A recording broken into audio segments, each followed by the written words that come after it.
Need my husband up here with me. Oh, there he is. And I also need way more light because I'm half blind. So I was going to turn my flashlight on. There we go. Oh, here. Use that thing. That's awesome.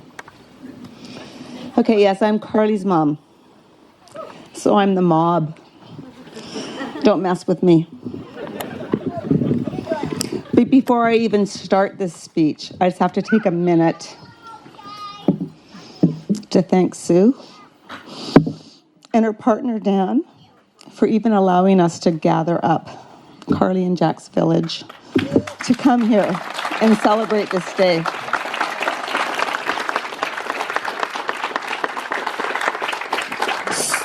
Sue is number two mom to Carly. I'm number one. I gave birth to her, but Sue was there right from the start. When Sue and her family had to move out to Alberta for a very short time in Carly's existence, we all went together. We went out to Bowron Lakes and we were camping. We had this great weekend camping, and then it was time for the Taylor family to move on east, where the Holmes had to move back to Vancouver Island. And I can still see Carly in this moment in my mind, standing in the driveway of the Bowron Lake Chains, sobbing because her mom is leaving her. She was probably about 5 years old. And to her, her mom, number two, was leaving her. Sue, I want to thank you, and I want to thank Shay and Haley for all the support that you've showed Carly and all my children and our whole family. Thank you. I appreciate you guys more than you'll ever know. You've always been there for us, and it means a lot to me. Okay. So now, when Carly was born, she completed our family. She fit in perfectly, a little sister for Jacob and Amy. We all got along with all the love that we could share. From the start, she was fierce and determined. Anything that she set her mind on, she conquered. She would watch her older brother and sister, and whatever they were doing, she wanted to do it too. Whether it was sports or academics, she was there and she wanted to be on top. She was destined to do amazing things, and watching her achieve all the goals that she set out to fulfill just fills my heart today with pride and joy.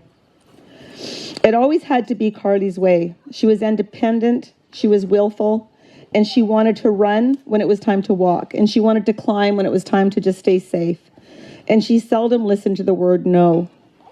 She didn't want to hold my hand when we were walking across the street, and once she started running, she never looked back to see where any of us were. One time when we were traveling through the Caribou's where Ian's from, and I wanted to stop at the Maple Park Mall because I knew that there was an old-time photographer there. So begrudgingly, the whole family, okay, Mom, fine, we can do this. So we all had this lovely picture taken. And when we were changing back into our normal clothes, it's like, where's Carly? Nobody knows where Carly is. 2 hours, actually 10 minutes, but to a mom, 2 hours. Where's Carly? She was fast asleep in the sports store in the tent, just having a little nap. This is my Carly. Carly also liked to take the lead. She was capable at a young age of taking over play dates or conversations that her sister might be having. If Amy had a couple of friends over, Carly would be right there getting them to pretend that they were all Spice Girls, right down to which Spice Girl they were, who they were, and what speech they were going to say, and what song that they would sing. I recall Carly also with her cousin in an Avril Lavigne music video, Carly, the star of the show. One time in Mexico on a family vacation, it's Where's Carly?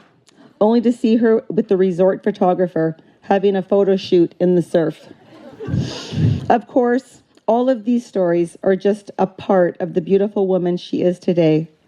Watching her grow into this woman, mother, sister, granddaughter, aunt, friend, and colleague has been a journey of love, laughter, and countless cherished moments. Her approach to any obstacle she has had to face, she has done with courage and strength. She is steadfast and she's strong enough to see anything through.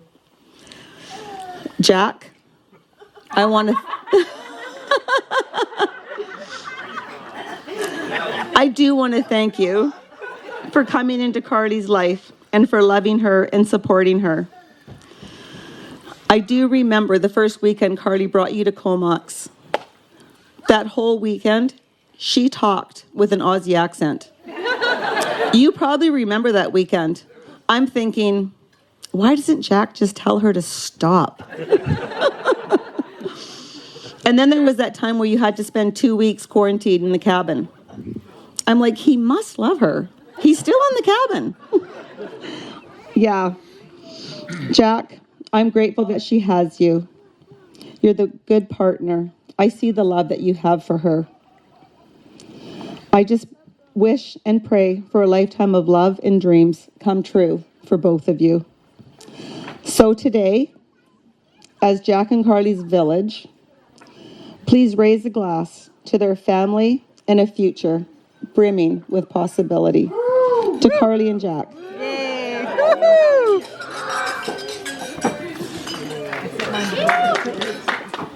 Am I good? Okay.